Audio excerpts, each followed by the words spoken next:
샬롬, 한 주간 평안하셨습니까? 비가 많이 내리는 요즘입니다. 오늘도 토라 포션 묵상 도와드리기 위해서 마이크를 켰습니다. 폭우에 피해 없으시기를 기도합니다.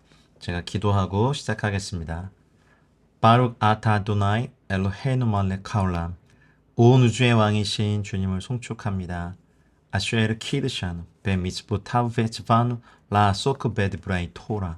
우리를 말씀으로 거룩하게 구별하시고 토라의 말씀으로 빠져들게 하시는 주님을 찬양합니다. 아멘.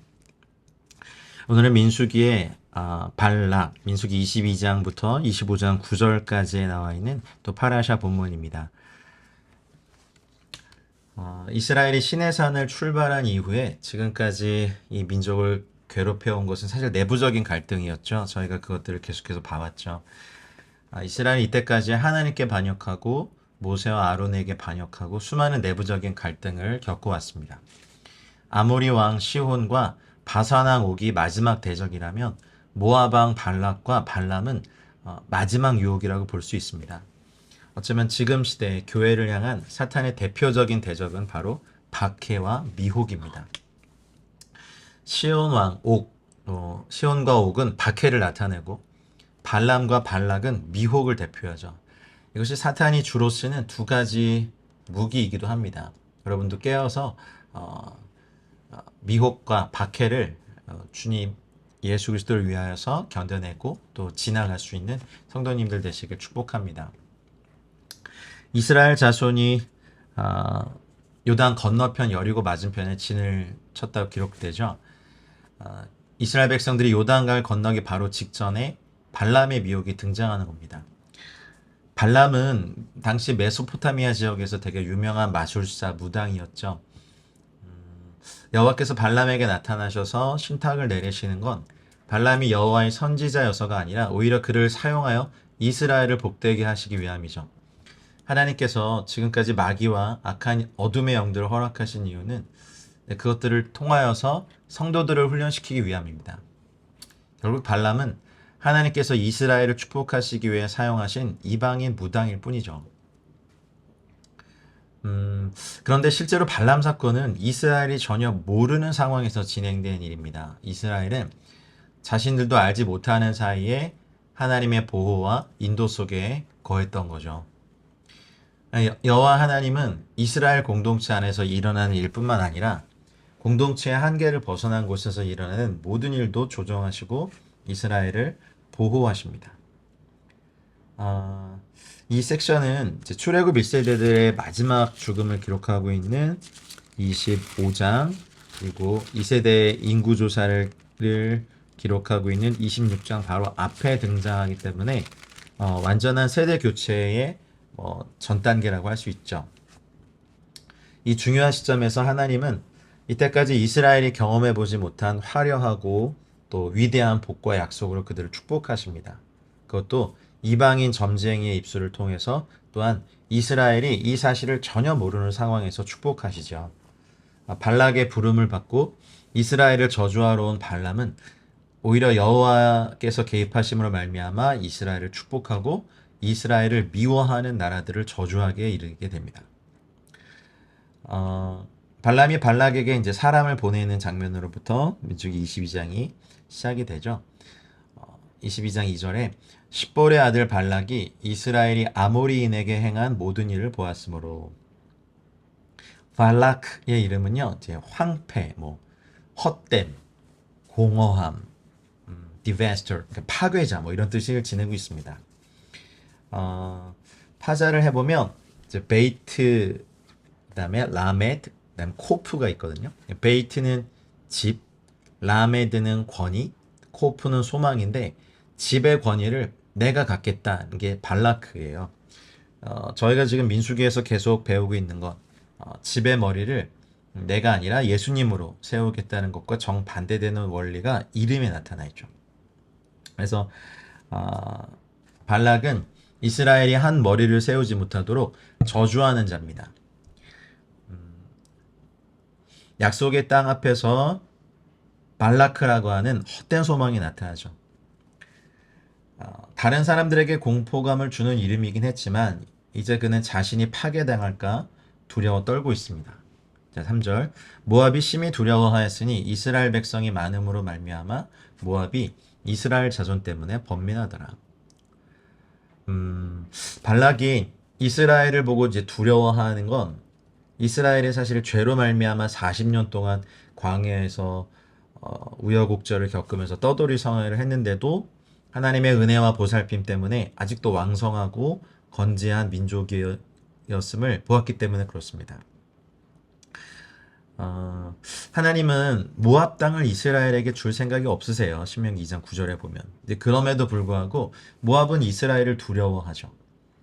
이스라엘의 구원과 출애굽 이야기는 그 당시 모든 나라를 두렵게 했기 때문에 그렇습니다. 그리고 모압 북쪽을 지배하던 아모리 왕 시온과 옥이 이스라엘을 공격했는데 오히려 싸워서 패배한 일이 모압 사람들을 더욱더 두렵게 했겠죠. 자, 4절. 미디안 장로들에게 이르되 이제 이 무리가 소가 밭에 풀을 뜯어먹음 같이 우리 사방에 있는 것을 다 뜯어먹으리로다 하니 그때 십볼의 아들 발락이 모압 왕이었더라. 발락은 모압도 아모리와 바산처럼 될까봐 불안했지만 이스라엘 사람들의 숫자가 워낙 많다 보니 대항해서 싸울 수도 없었어요. 시온과 옥을 상대로 한 전쟁에서 드러난 이스라엘의 전쟁 능력, 그리고 뭐 메뚜기 떼 같이 많은 이스라엘 숫자를 보고 이런 말을 하죠. 사실 그 모압은 롯의 아들이죠. 롯은 아브라함의 조카고, 그러니까 언약의 백성 그룹과 함께 움직인 자입니다. 근데 후대 모압의 머리가 발라크, 즉 소망이 없는 자가 됐죠. 그런 하나님은 모압을 향한 놀라운 계획을 가지고 계셨는데 그것이 바로 룻입니다. 룻.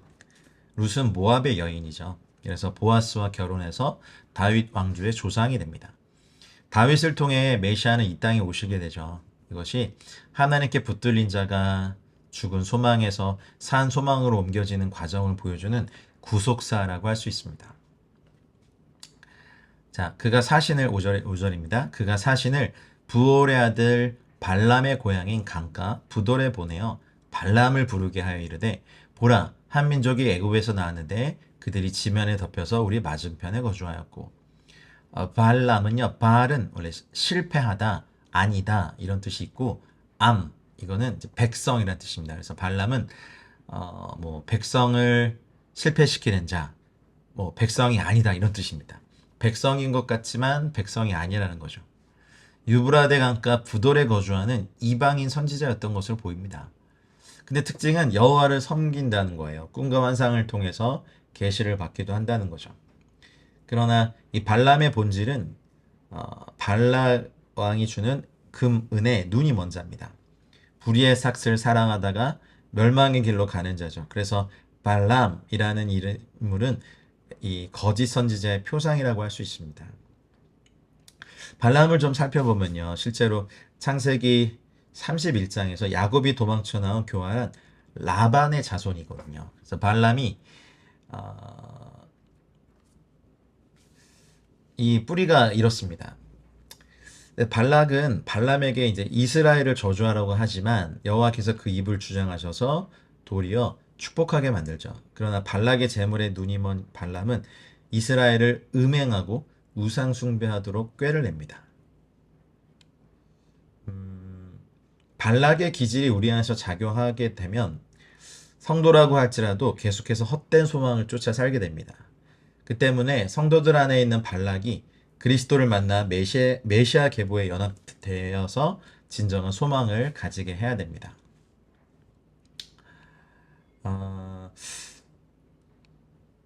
자, 6절. 우리보다 강하니 청하건대 와서 나를 위하여 이 백성을 저주하라. 내가 혹 그들을 쳐서 이겨 이 땅에서 몰아내리라. 그대가 복을 비는 자는 복을 받고 저주하는 자는 저주를 받을 줄을 내가 알미니라. 저주 전문가인 이 점쟁이의 저주로 이스라엘을 약화시키겠다는 거죠. 발락은 만일 발람이 그들을 저주하면 모압이 충분히 그들을 이길 수 있으리라고 확신했죠. 하나님의 선지자들이 여호와의 이름으로 선포한 저주는 사실 놀라운 효력을 발생했죠. 노아의 경우가 그랬고 엘리사의 경우가 그랬죠. 그런데 골리앗이 그의 신들의 이름으로 다윗을 저주하거나 한 것처럼 이 까닭 없는 저주는 이루어지지 않습니다. 여러분, 하나님의 사람들이 여러분을 위해 기도하기를 사모하셔야 될 겁니다. 자, 7절. 모압 장로들과 미디안 장로들이 손에 복채를 가지고 떠나 발람에게 이르러 발락의 말을 그에게 전했다. 이렇게 되어 있습니다. 복채가 여기서 등장합니다. 발람은 하나님의 선지자가 아니죠. 백성을 삼키는 자, 백성이 아닌 자. 그런데 발람의 영은 마지막 때 음란함으로 성도들을 삼키고 또 강력하게 주술적인 영향력을 끼치는 그런 사꾼 사역자를 예표하는 인물이기도 합니다. 그러니까 발람은 선지자 같기도 하고 점술가 같기도 한 성경에서 가장 알 수 없는 인물이죠. 어쨌든 발람의 영의 핵심은 이스라엘을 저주하는 것과 증오하는 건데 이스라엘을 증오하고 미워하는 것이 기독교 역사 가운데 들어와 있다는 게 좀 서글픕니다. 자, 8절. 발람이 그들에게 이르되 이 밤에 여기서 유숙하라. 여호와께서 내게 이르신 대로 너에게 대답하리라. 모압 귀족들이 발람에게서 유숙하니라. 여호와께서 하시는 말씀을 들어보고 결정하겠다. 발람이 이방인인데도 하나님의 성호 여호와를 언급하는 것, 그리고 본인의 점에 의존하지 않고 하룻밤을 지내면서 여호와의 말씀을 듣고 결정하겠다는 것이 예사롭지가 않습니다. 근데 성경은 이 발람에 대해서 부정적인 평가를 곳곳에서 내리죠. 한 번도 발람을 선지자라고 부르지 않습니다. 그냥 점술가, 점쟁이라고 말하죠. 근데 그럼에도 불구하고 하나님께서 9절에 하나님이 발람에게 임하여 말씀하시되 너와 함께 있는 이 사람들이 누구냐? 이렇게 했습니다. 재물에 눈이 어두운 발람을 하나님의 종이라고 하기엔 좀 문제가 있어 보이지만 어쨌든 그는 분명 여호와를 아는 사람이었습니다. 하지만 그는 우상 숭배자고 사람의 말을 하나님의 말씀보다 더 중요하게 여기는 또 돈을 탐하는 사람이었습니다. 그래서 그 자초지정을 하나님께 말합니다. 그랬더니 12절에 하나님이 발람에게 이르시되 너는 그들과 함께 가지도 말고 그 백성을 저주하지도 말라. 그들은 복을 받은 자들이냐. 할렐루야. 하나님께서 이방인에게 나타나셔서 그들이 계획하는 것을 금하시는 일이 구약에 3차례 기록되어 있죠. 한 번은 라반에게 야곱을 해치지 말라고 경고하신 것이 창세기 31장 24절에 나오고, 그리고 아비멜렉에게 아브라함의 아내 사라를 범하지 말라라고 경고하신 것이 창세기 20장 3절에, 그리고 이번에는 발람에게 모압에 가지 말고 그들을 저주하지도 말라라고 하신 것이 3번째입니다. 그래서 발람이 아침에 일찍 일어나서 발락의 귀족들에게 이르되 너희는 너희의 땅으로 돌아가라. 여호와께서 내가 너희와 함께 가기를 허락하지 아니하신다. 근데 갈 수 없다고 통보는 했는데 하나님이 축복한 민족을 자신이 결코 저주할 수 없기 때문이라는 이유는 말하지 않네요. 그랬더니 모압 귀족들이 일어나서 발락에게로 가서 말하죠. 발람이 우리와 함께 오기를 거절합니다. 그래서 발락이 다시 그들보다 더 높은 고관을 많이 보내죠. 이제 발락이 몸이 달았죠. 처해 있는 상황이 너무 절박하니까요. 게다가 발람조차 오지 않겠다고 하니까, 그래서 이것을 어쩌면 발람이 몸값을 올리려나 보다 해서 사절단의 수를 늘리고 직위도 처음에 갔던 사람들보다 더 높은 사람들을 보내죠. 그들이 발람에게로 나아가서 이르되 십볼의 아들 발락의 말씀에 청하건대 아무 것에도 거리끼지 말고 내게로 오라 말씀하십니다. 발락이 이처럼 악한 계획을 실현시키기 위해 끈기 있게 노력하는 거 저희도 배워야겠습니다. 선한 일을 진행하는데 우리가 진지하고 끈질긴 노력을 강구해야겠습니다. 교회 원수들은 지치지도 않고 줄기차게 교회를 공격하죠. 그러나 하늘에 앉으신 이가 그들을 향하여 웃으십니다. 내가 그대를 높여 크게 존귀하게 하고 그대가 내게 말하는 것은 무엇이든지 시행하리니 청하건대 와서 나를 위하여 이 백성을 저주하라 하시더이다. 보상에 대한 제의도 파격적입니다. 무엇이든 요구하면 들어주겠다고 하죠. 발락은 필사적으로 발람의 도움을 구했습니다. 전권을 주겠다는 제안은요, 사실은 남자들의 야망을 만족시키기에 충분합니다. 그런데 18절에 발람이 발락의 신하들에게 대답하이르되 발락이 그 집에 가득한 은금을 내게 줄지라도 내가 능히 여호와 내 하나님의 말씀을 어겨 덜하거나 더하지 못하겠노라. 야, 여기까지 했었으면 참 좋은데 여기에 이제 사족을 더하죠. 19절 그런즉 이제 너희도 이 밤에 여기서 유숙하라. 여호와께서 내게 무슨 말씀을 더하실는지 알아보리라. 발람이 뭘 물어보겠다는 겁니까? 여호와께서 그 일을 허락하실 리 없는데 말입니다. 이 순간에 발람이 재물에 눈이 어두워지고 있음을 직감하게 되죠. 하나님을 섬기는 척 가장해서 자신의 재물을 채우는 거짓 선지자죠. 원수들은 주의 백성들을 넘어뜨리기 위해 선한 존재, 천사 같은 존재로 가장합니다. 근데 밤에 하나님께서 발람에게 그러세요. 그 사람들이 너를 부르러 왔거든. 일어나 함께 가라.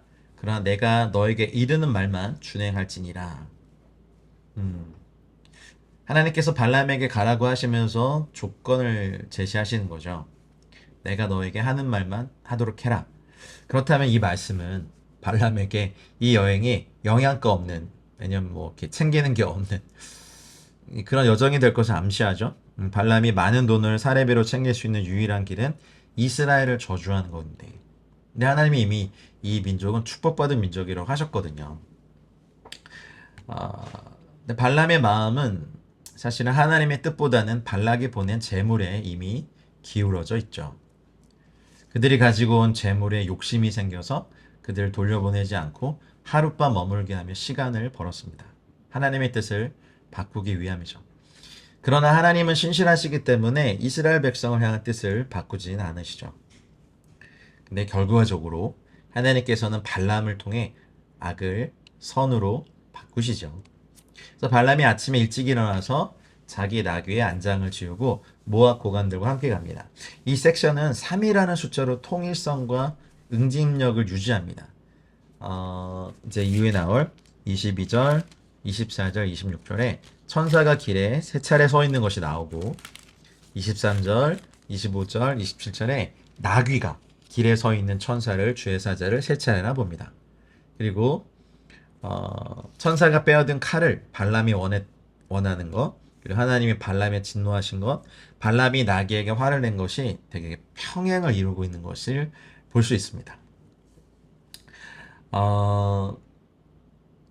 유다서 1장 11절에 보면 화 있을진저 이 사람들이여 가인의 길에 행하였으며 삭슬 위하여 발람의 어그러진 길로 몰려갔으며 고라의 폐역을 따라 멸망을 받았도다 라는 말씀이 있습니다.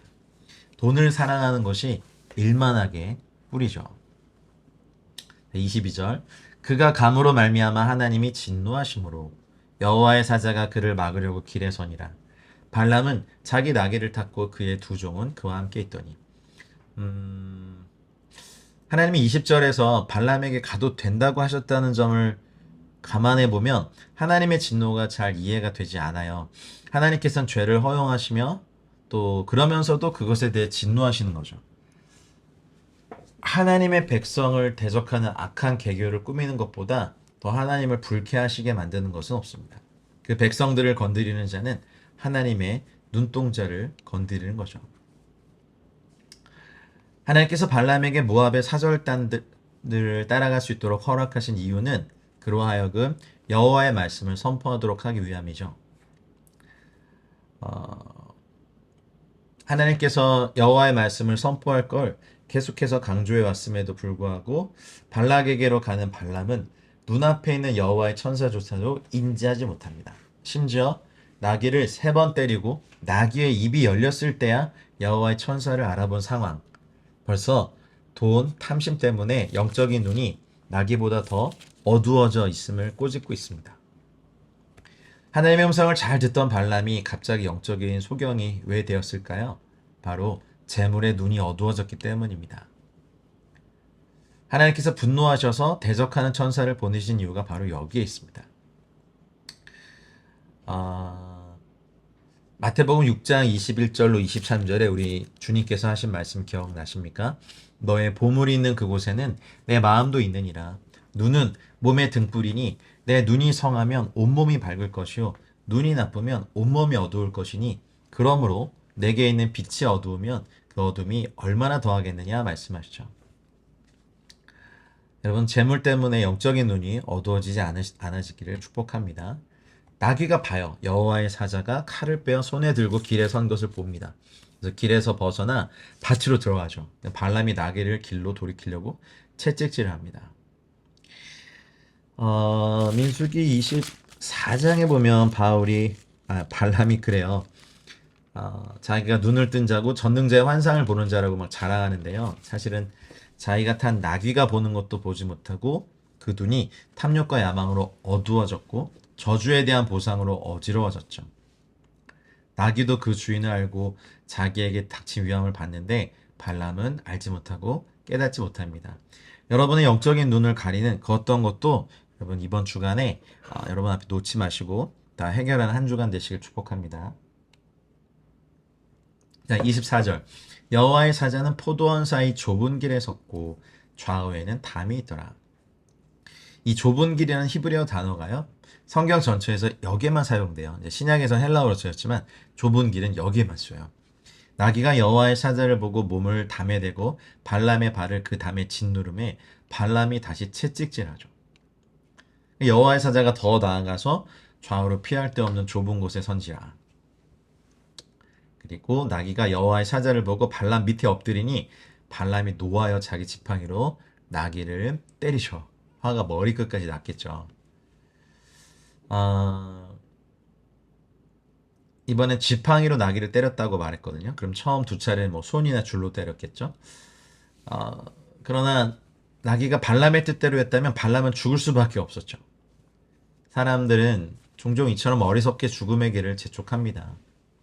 나귀는 지금 자신이 발람에게 할 수 있는 최선의 봉사를 하고 있는 거예요. 그를 여호와의 사자의 칼에서 구원하려고 스스로 엎드려 버렸거든요. 근데 발람은 그걸 보지 못합니다. 그때 여호와께서 놀라운 일을 하십니다. 이 모든 일이 소용없으니까 여호와께서 나귀 입을 여셔요.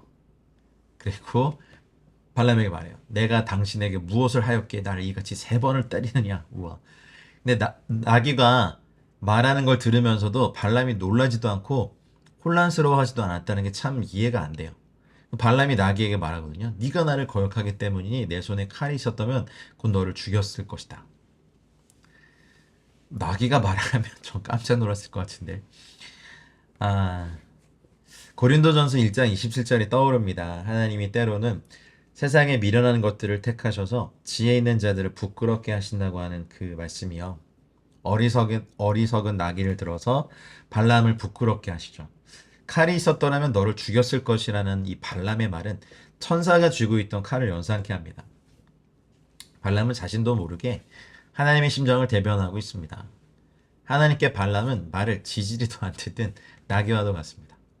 발람이 나귀를 죽이고 싶었던 것처럼 하나님도 발람을 죽이고 싶으셨을 겁니다. 여러분, 우리도 이렇게 미련한 자가 되지 않으시기를, 하나님이 우리를 정말 살리고 충만히 더 생명을 주기 원하시는 존재가 되기를, 우리를 죽이고 싶은 존재가 되지 않으시길 축복합니다.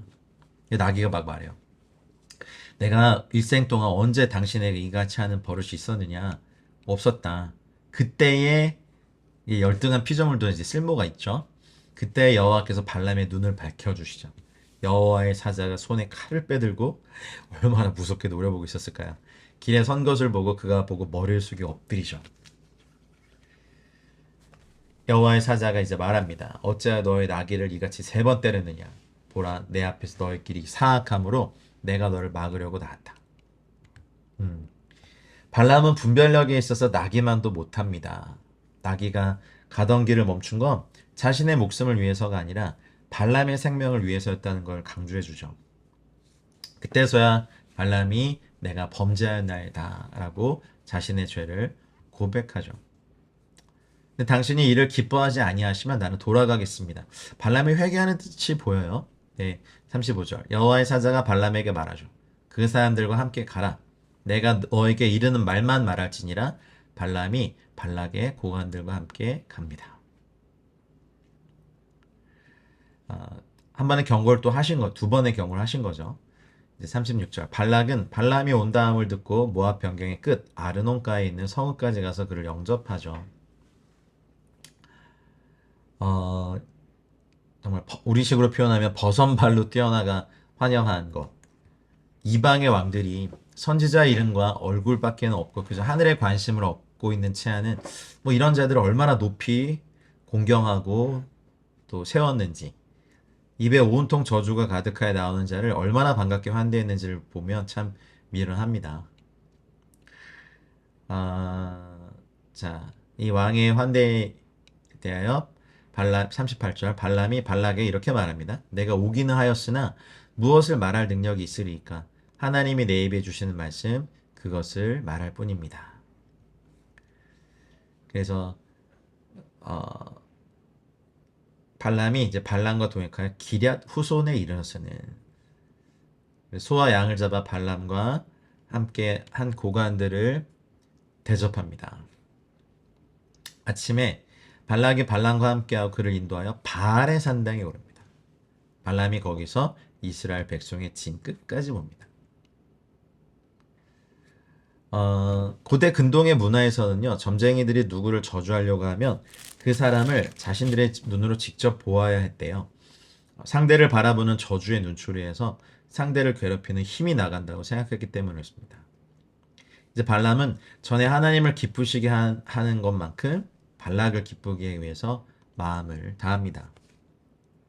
23장으로 가볼까요? 발람이 이제 발락에게 말합니다. 나를 위하여 여기 제단 7을 쌓으라 말합니다. 거기 수송아지 7마리와 숫양 7마리를 준비하소서 합니다. 숫자 7이 3번 반복되죠. 7개 제단, 수송아지 7마리, 숫양 7마리. 문둥병자 나아만 장군 기억하십니까? 요단강 물에 자신의 몸을 7번 담그고 완치됐고, 엘리야는 갈멜산 꼭대기에서 종을 7번 보내서 하늘을 살피게 했죠. 열왕기상 18장이죠. 그리고 여호수아 이스라엘 백성은 여리고성을 7번 돌았고. 근데 좀 특이한 건 제단이 1개가 아니라 7개라는 점입니다. 성경에는 여기 외에 그 어디에도 7개의 제단을 사용하는 경우가 기록되어 있지 않거든요. 발람이 7개의 제단을 동시에 사용하는 점은요, 여러 신들을 숭배하였고 그 신들 중 한 분이 여호와라는 점을 암시하는 겁니다. 발람은 다신주의자 무당인 것이죠. 7은 거룩한 수죠. 하나님의 수를 나타내는데 얼핏 발람이 하나님을 향하여 제사를 드린 것 같아 보이지만 여호와를 향한 제사와는 차이점이 있죠.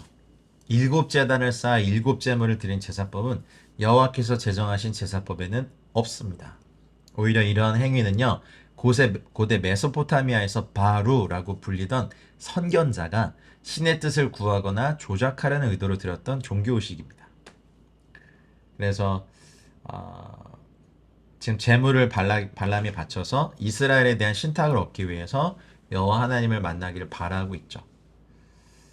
자, 호세아서 8장 11절에 보면 에브라임은 죄를 위하여 제단을 많이 만들더니 그 제단이 그에게 범죄하게 하는 것이 되었도다. 호세아서 8장 11절 말씀이 그렇거든요. 그러면 발람을 통해 비추어지는 이 바루의 모습은 훗날 이스라엘 백성을 행음하게 해서 타락시킨 일과 무관해 보이진 않겠죠. 그래서 준비합니다. 그리고 발람이 발락에게 이릅니다. 당신의 번제물 곁에 서소서. 나는 저리로 가리이다. 여호와께서 혹시 오셔서 나를 만나시리니 그가 내게 지시하신 것은 다 당신에게 알리리다 하고 언덕길로 갑니다. 이스라엘 진이 더 잘 보이는 곳으로 갔겠죠. 하나님이 발람에게 임하셨습니다. 발람이 아뢰되 내가 7제단을 쌓고 각 제단에 수송아지와 순양을 드렸나이다.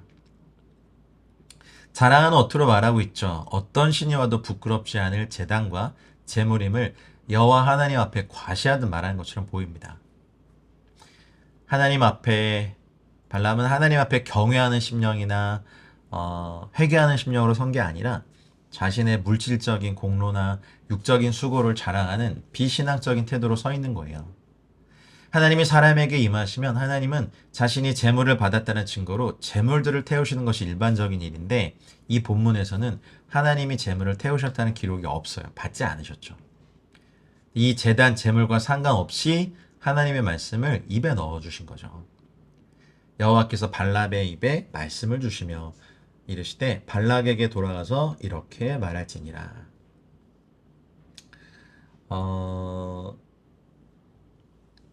발람이 내적 갈등을 겪고 있었을 것 같아요. 그의 마음에는 이스라엘에게 저주를 선언하고 많은 재물을 챙기고 싶은 생각과 또 살기 위해서는 여호와께서 주신 말씀만을 그대로 전해야 한다는 생각이 대립하고 있었을 겁니다. 그리고 발람의 첫 번째 예언을 말합니다. 이스라엘을 꾸짖으라 저주하라 했지만 8절 하나님이 저주하지 않으신 자를 내가 어찌 저주하며 여호와께서 꾸짖지 아니하신 자를 내가 어찌 꾸짖으랴.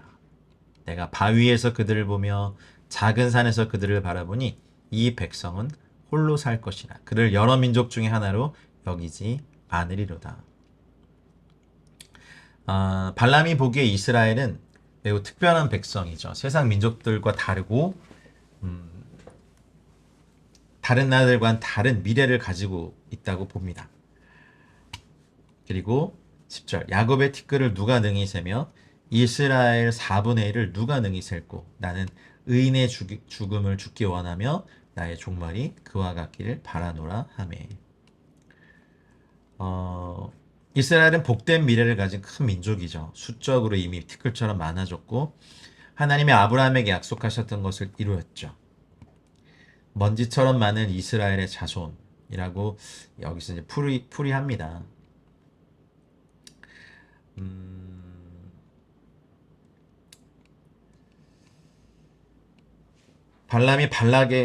발락이 발람에게 이르되 참 헷갈려요. 발락이 발람에게 이르되 그대가 어찌 내게 이같이 행하느냐 나의 원수를 저주하라고 그들을 데려왔거늘 그대가 오히려 축복하였다. 발람의 예언을 듣고 발락이 발악화를 했으니 이게 무슨 언어 요의 같습니다. 발락이 발악화를 했습니다. 이스라엘을 저주해달라고 데려왔더니 웬 축복이냐는 거죠. 하나님께서는 교회의 원수들로 하여금 서로 혼란에 빠지게 만들기도 합니다. 그들이 그러는 동안 하나님께서는 하늘에 좌정하셔서 그 사악한 노력의 무능함을 비웃으시죠. 발람이 말합니다. 여호와께서 내 입에 주신 말씀을 내가 어찌 말하지 아니할 수 있으리까. 괜찮아요. 여기까지는. 발람의 두 번째 예언이 13절부터 26절까지 쭉 나옵니다.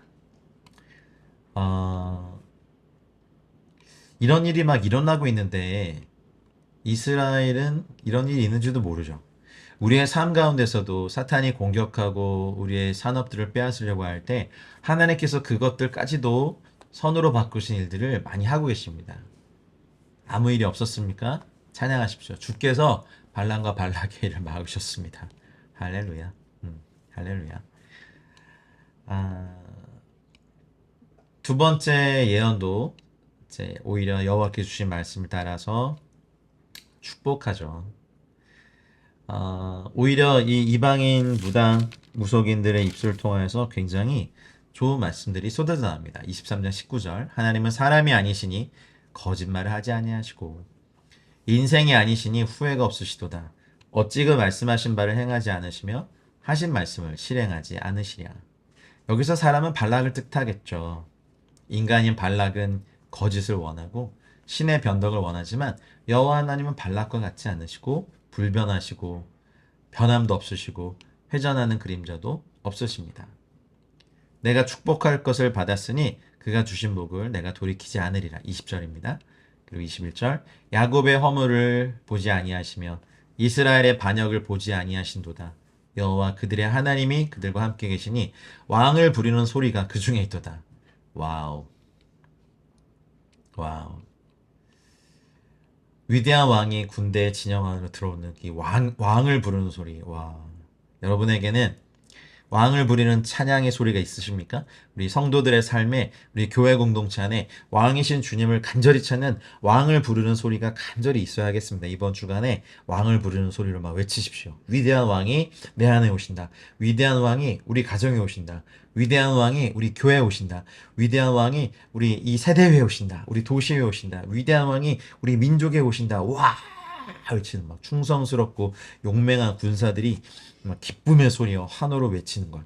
사기가 하늘을 찌르듯이 솟아오르는 것. 왕이 우리 가운데 임하셨도다. 와.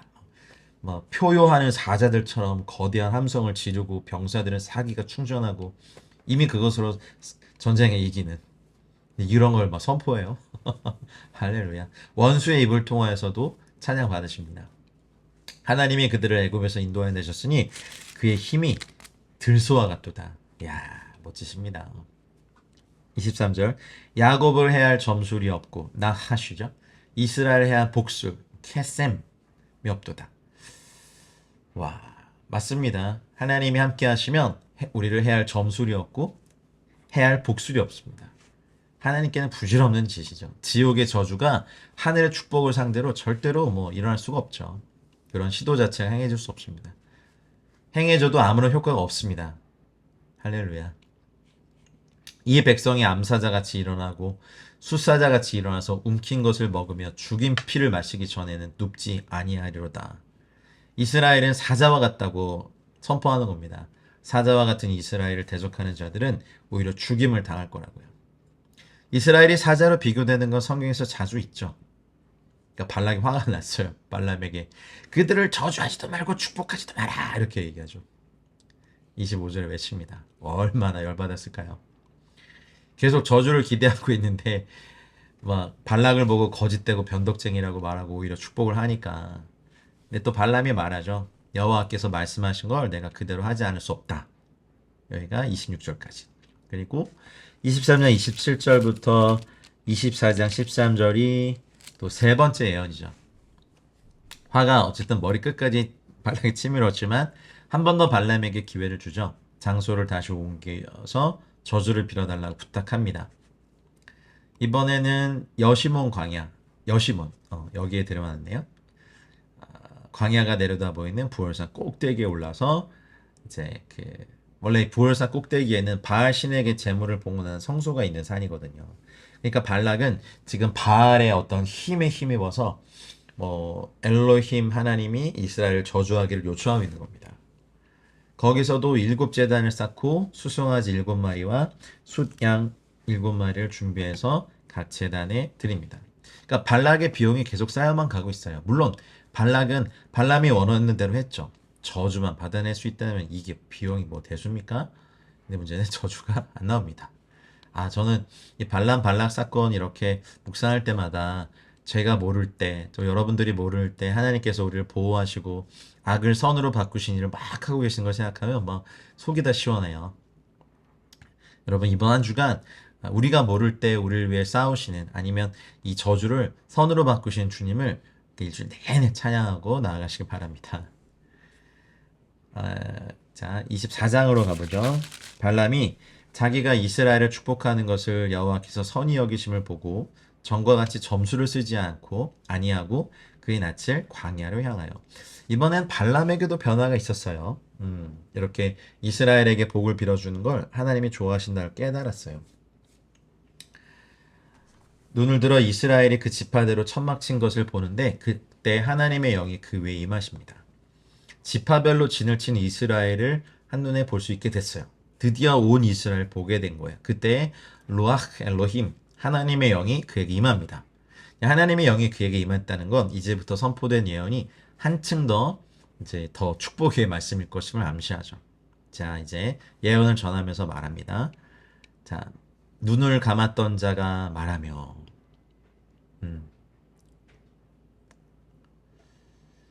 하나님의 말씀을 듣는 자, 전능자의 환상을 보는 자, 엎드려서 눈을 뜬 자가 말하기를. 전에는 눈을 감았으나 이제 눈을 뜬 자라고 말하죠. 사실은 좀 우쭐해진 것 같아요. 그러나 하나님의 영이 말하게 하심을 따라서 예언합니다. 야곱이여 너의 장막들이 이스라엘이여 너의 거처들이 어찌 그리 아름다운고. 야곱의 장막들과 이스라엘의 거처들이 왜 아름다울까요?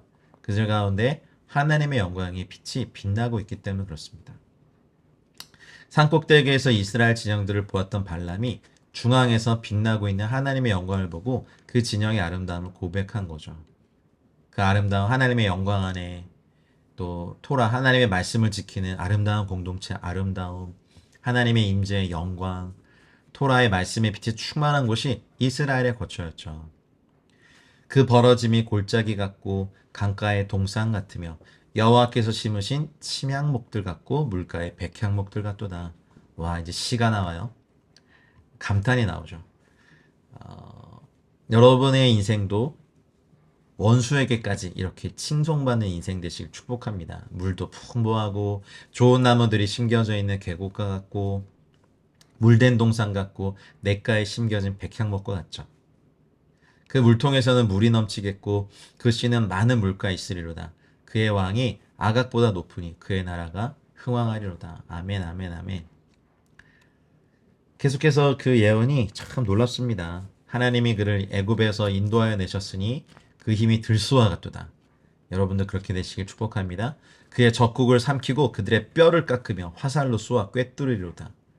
와, 이집트에서 이스라엘을 이끌어내신 분은 들소와 같은 힘을 지니고 있고 이스라엘은 사자와 같죠.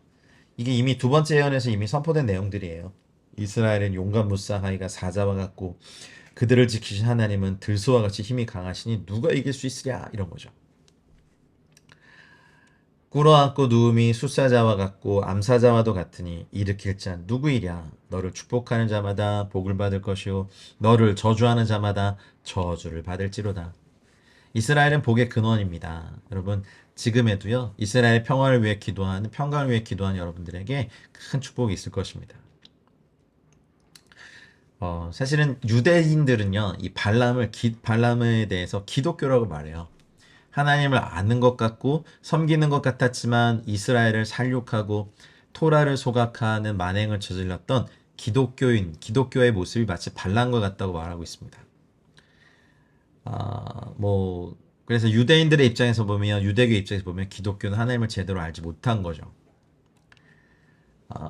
좀 신중하게 묵상해보고 생각해 보시기 바랍니다.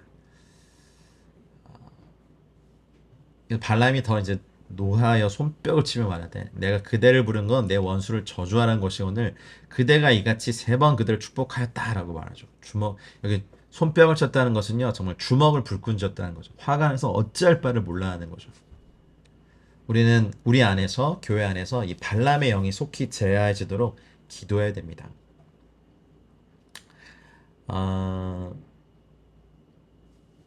돌 감람나무인 우리가 참 감람나무인 예수님께 접붙임 바 되었습니다. 하나님이 원가지도 아끼지 아니하셨는데요. 하물며 저희일까 봅니까? 여러분, 하나님의 말씀대로 사시고 거룩한 삶을 살아내십시오. 축복합니다. 그러므로 그대는 이제 그대의 곳으로 달아나라. 내가 그대를 높여 심히 존귀하게 하기로 뜻하였는데 여호와께서 그대를 막아 존귀하지 못하게 하셨도다.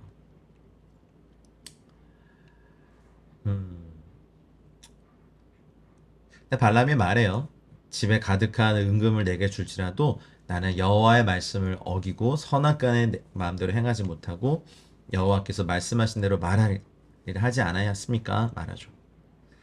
그리고 24장 14절부터 25절까지는 발람의 4번째 예언이 나옵니다. 떠나기 전에 한 번 더 예언을 선포합니다. 발락이 원하지도 않는 마지막 선물을 선사하는 거죠. 이 4번째 예언은 살펴보면 구체적으로 이스라엘을 미워하는 주변 국가들과 특별히 모압, 에돔이 어떻게 될 것인가에 대한 내용입니다. 지금까지 선포한 예언의 절정이죠. 똑같이 말해요. 부올의 아들 발람이 말하며 눈을 감았던 자가 말하며 하나님의 말씀을 듣는 자가 말하며 지극히 높은 자의 지식을 아는 자, 전능자의 환상을 보는 자, 엎드려서 눈을 뜬 자가 말합니다. 17절. 내가 그를 보아도 이때의 일이 아니며 내가 그를 바라보아도 가까운 일이 아니로다. 한 별이 야곱에게서 나오며 한 규가 이스라엘에서 일어나서 모압을 이쪽에서 저쪽까지 쳐서 무찌르고 또 셋의 자식들을 다 멸하리로다 합니다. 한 별, 여기 보니까 코카브네요. 코카브, 둥근 혹은 별 이런 뜻인데 지도자죠. 그리고 한 규, 쉐베트. 규는 왕이 통치할 때 쓰는 그 통치 지팡이와 같은 거죠. 그러니까 가까이는 다윗 왕을 예표하는 거고 다윗 왕은 또 누굴 예표합니까? 바로 메시아이신 예수님을 예표하죠. 그러니까 메시아가 다윗의 후손 가운데 예표한다는 예언을 하는 겁니다.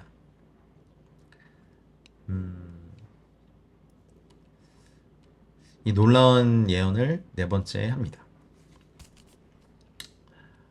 그리고 그의 원수 에돔은 그들의 유산이 되며 그의 원수 세일도 그들의 유산이 되고 그와 동시에 이스라엘은 용감히 행동하리로다. 주권자가 야곱에게서 나서 남은 자들을 성읍에서 멸절하리로다. 쭉 이 네 번째 예언을 하게 됩니다. 가인에 대한 예언도 나와요. 그렇죠? 켄족이라고 되어 있는데 21절에 또 켄족, 겐족속, 가인족이거든요. 바라보며 예언하여 이르기를 너의 거처가 견고하고 내 보금자리는 바위에 있도다. 그러나 가인이 쇠약하리니 나중에는 아수르의 포로가 되리로다. 가인족, 켄족은 아시리아의 포로가 될 것이라 예언하는데 기능공들이에요. 여러 방면에서 능숙한 기능공들의 겐족은 나중에 미디안, 아말렉, 이스라엘 사이에 흩어져 살고 이스라엘 정착한 겐족은 이스라엘 동맹자들이 됩니다. 또 예언하여 이릅니다. 슬프다. 하나님이 이를 행하시리니 그때 살자가 누구냐? 기띔 해변에서 배들이 와서 아수를 학대하며 에벨을 괴롭힐 것이나 그도 멸망하리로다. 기띔은 지중해에서 사이프러스, 키프로스 섬, 구브로 섬을 뜻하죠. 다니엘서 11장 30절에서 그 기띔에서 온 배는요, 로마 제국의 배를 뜻하는 예언입니다. 보통 쿰란 공동체, 유대 공동체에서는 일반적인 이스라엘의 적들을 기띔이라고 부르거든요. 70인역은 에벨을 히브리 사람들로 해석해 놓았고 라틴어 성경도 이런 해석을 따르죠. 에벨, 건넌 사람들이란 뜻이죠. 발람이 일어나 자기 곳으로 돌아가고 발락도 자기 길로 갔더라. 화가 날 대로 난 발락도 자기 갈 곳으로 가죠. 주의 백성을 저주하는 악을 도모하기 위해서 연합했지만 하나님이 그들을 막으셨습니다. 발락은 혹을 때려다가 오히려 큰 혹을 붙인 격이 되었고 발람은요. 재물의 눈이 어두워 집을 떠났다가 아무것도 얻지 못하고 빈손으로 돌아갑니다. 근데 여기서 멈췄어야 됐는데 네, 악한 계략을 주죠. 자, 25장으로 갑니다. 발람은 발락을 떠나기 전에 이스라엘을 멸망시킬 악한 꾀를 냅니다. 그게 뭡니까? 음행이라는 방법이죠. 이스라엘이 시딤에 머물러 있더니 백성이 모압 여자들과 음행하기를 시작하니라. 발람과 발락이 그 이스라엘 상대로 음모를 꾸민 일은요. 이스라엘이 모르는 상황에서 진행된 일이었죠. 아마도 사건이 종료된 이후에 하나님께서 모세에게 말씀해 주심으로 이스라엘이 알게 되었을 거겠죠. 음행을 하기 시작했다라는 이 표현은요. 이 동사가 우상을 숭배하는 일로 표현됩니다. 그 당시에는 실제적인 음행을 묘사하는 일에서 남성을 주어로 취하는 건 여기가 유일하죠. 그러니까 이스라엘 남자들이 하나님께 등을 돌리고 우상을 숭배한 것은 모압 여인들과 동거한 일의 결과라는 점을 강조합니다. 모압 여자들은 그들의 남자들과 점쟁이 발람이 하지 못한 일을 해내고 있는 겁니다. 그 여자들이 자기 신들에게 제사할 때 이스라엘 백성을 청함해 백성이 먹고 그들의 신들에게 절합니다. 이스라엘 남자들을 자신들의 종교에 끌어들였죠. 그래서 이스라엘이 바알부올에게 가담한지라. 가담한다, 결합한다, 멍해를 진다죠. 이 사건을 통해서 이스라엘이 참 진노의 대상이 됩니다. 4절 여호와께서 모세에게 이르시되 백성의 수령들을 잡아 태양을 향하여 여호와 앞에 목매어 달라. 그리하면 여호와의 진노가 이스라엘에게서 떠나니라. 모세에게 백성의 우두머리들을 모두 처형하라고 하셨죠. 그래야만 재앙이 그칠 거라고 하셨죠. 모세가 이스라엘 재판관들에게 이르되 바알볼에게 가담한 사람 죽이라 합니다. 그래서 이스라엘 자손의 온 회중이 회문에서 올 때 이스라엘 자손 한 사람이 모세와 온 회중의 눈앞에 미디안의 한 여인을 데리고 그의 형제로 나옵니다. 이 전승에 따르면 이 사람의 이름이 시므온 조파의 족장 시므리가 미디안의 여자를 데리고 자기 진영으로 들어왔는데 그 여자 이름은 발락 왕의 딸 코즈비였답니다. 시므리는 모세 앞에 그 여자를 데리고 와서 물었습니다. 내가 이 여자와 결혼해도 됩니까? 모세가 안 된다. 그 여자는 이스라엘 백성이 아니기 때문이다. 그러니까 시므리가 날카롭게 모세에게 물었다죠. 그러면 당신은 왜 이방인인 미디안 여자 십보라와 결혼했습니까? 이렇게 말하죠. 그러면서 나는 코즈비를 내 장막으로 데리고 가겠습니다. 라고 말하고 시므리가 담대하게 그리고 공개적으로 죄를 짓는 모습을 이제 사람들이 보게 돼요.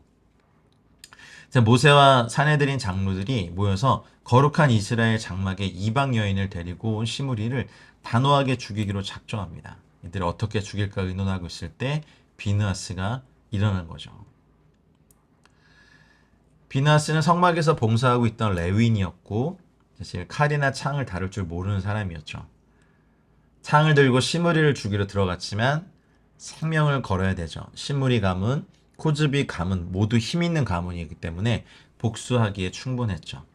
그래서 따라 들어가서 이스라엘 남자를 따라 그의 막사에 들어가 이스라엘 남자와 그 여인의 배를 꿰뚫어서 두 사람을 죽이니 연병이 이스라엘 자손에서 그쳤더라. 비느하스가 창을 들고 이 쿠바 막사에 들어가서 여자의 케바 배이기도 하지만 사실 성기입니다. 그래서 이걸 찌릅니다. 유대인의 전승에 따르면요, 이때 하나님이 세 가지 기적을 주셨다고 하는데 하나는 그들이 비명을 지르지 못하도록 시므리와 코즈비의 입을 봉하셨고, 근데 그 이유는 비명이 들리면 시므온 지파 사람들이 벌떼처럼 몰려들 것이 뻔했기 때문이고, 그리고 둘째 기적은 두 사람을 찌르는 순간에 하나님은 두 사람이 한꺼번에 찔리도록 창을 순간적으로 길게 만들어 주셨답니다. 그리고 셋째 기적은 당장 그 둘을 죽이면 비느하스는 부정하여서 성막에 7일간 들어갈 수 없게 되기 때문에 비느하스가 시체를 보지 않게 하기 위해서 하나님은 비느하스가 떠나자마자 두 사람이 죽게 하셨다는 거죠. 그래서 비느하스는 시체를 보지 않게 되었고 부정해지지 않았답니다. 그런 동안에 운역이 이스라엘 진영에 임해서 범죄한 많은 사람을 죽였죠. 비느하스가 재앙을 멈추어 달라고 하나님께 기도하자마자 재앙이 멈추었답니다. 그러나 그 연병으로 죽은 자가 24,000명이 됐습니다. 이스라엘이 12지파로 구성되었다는 점을 감안하면 어마어마한 수죠. 고라의 반역에서 죽은 사람의 숫자 혹시 기억하십니까? 14,700명이었고 여기서는 24,000명이 죽었다고 기록되어 있습니다. 음행 때문에. 무서운 장면입니다. 그러나 비느하스가 창으로 이 음행의 근원을 꿰뚫은 것은 칭찬받아 마땅할 일입니다. 피네하스, 노쇠로 만든 뱀의 입이 창, 이것으로 뚫었죠. 이번 주 읽으실 하프타라는요, 미가서의 말씀입니다. 그래서 발라크에 대한 하프타라는 이제 여호와께서 이스라엘을 회개시키기 위해 부르신 12선지자의 하나인 선지자 미가로부터 시작됩니다. 미가는 이제 뒤에 남겨두다 또는 사용하지 않고 놔두다라는 뜻을 가진 동사 샤르로 시작되는 구절인데요. 야곱의 남은 자에 관해 이야기합니다. 그리고 사실은 야곱의 남은 자라고 하는 건 메시아에 대해서 언급하는 거죠. 한 별이 야곱에게서 나오며. 이 미가는 마지막 날에 관해서 예언적으로 이야기하고 있는데 이스라엘의 대환란, 마곡의 결정적인 전투에서 살아남은 자들이 이제 이슬과 담비같이 남은 인류에게 축복이 될 것이라고 예언하는 거죠. 마지막 살아남은 자는 주 예수아에 의해서 구원받게 되고 그리고 사자처럼 감히 대적할 자가 없게 되고 누구도 그것으로부터 피할 수 없게 된다. 이게 이제 미가서 5장 6절부터 8절까지 나와 있는 말씀이죠. 그리고 로마서의 말씀도 같이 읽는데 여호와께서는 이스라엘에게서 경건하지 않은 것을 돌이키시겠고 온 이스라엘이 구원을 받으리라 하신 말씀을 이루시게 될 것입니다. 할렐루야. 그리고 미가서 6장 8절 너무 유명한 말씀이죠. 내가 무엇을 가지고 여호와 앞에 나아가며 높으신 하나님께 경배할까라는 이 물음에 대해서 여호와의 답을 우리에게 제시합니다. 히기드 레카 아탐 사람아, 마 토브 우마 아도나이 도레시 민메 카키미아 소트 미시파트 베하바 하셋 베아츠네아 레케 임 엘로헤카. 사람아 주께서 선한 것이 무엇임을 내게 보이셨나니 여호와께서 내게 구하시는 것은 오직 정의를 행하며 인자를 사랑하며 겸손하게 내 하나님과 함께 행하는 것이 아니냐. 할렐루야. 할렐루야. 여러분 이 말씀을 이번 주 꼭 암송하십시오. 사람아 주께서 선한 것이 무엇임을 내게 보이셨나니 여호와께서 내게 구하시는 것은 오직 정의를 행하며 인자를 사랑하며 겸손하게 내 하나님과 함께 행하는 것, 이 기뻐하는 것을 선한 것을 꼭 여러분의 것으로 만드십시오. 브리타자샤 신약은 아시다시피 로마서의 말씀입니다. 남은 자들을 구원하시고자 하는 찬송하리로다 바로카바 바심 아도나이라고 그렇게 부르짖고 이제 남게 되는 사람을 구원하시는 본문을 읽고 묵상하시게 됩니다. 이번 한 주간 발락의 사건을 파라샤로 묵상하시면서 우리 안에 있는 발람과 발락의 이 교훈과 영들을 제거하시고 왕을 부르는 소리가 충만한 이번 한 주간 사시기를 우리 주 예수 그리스도의 이름으로 축원합니다. 긴 시간 들어주셔서 감사합니다. 오늘 샤ባት 샬롬의 은혜가 여러분 모두에게 축복하고 또 한 주간 강건하고 행복하게 여러분에게 허락하신 날들을 빛나는 날들로 만드십시오. 사랑하고 축복합니다. 감사합니다.